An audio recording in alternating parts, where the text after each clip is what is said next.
Okay, so it's been about 24, a little over 24 hours.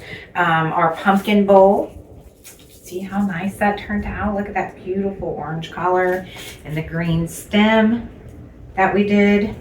We're just going to go ahead and pop this out of the frame. It still needs to dry for a little longer. As you can see, the inside is still wet, but that's okay. We want it like that, so it just makes it easier to pop off of this mold. So we're going to go ahead and pull this frame out.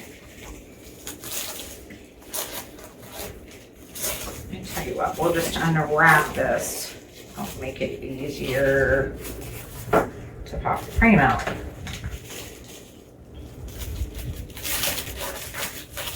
Okay.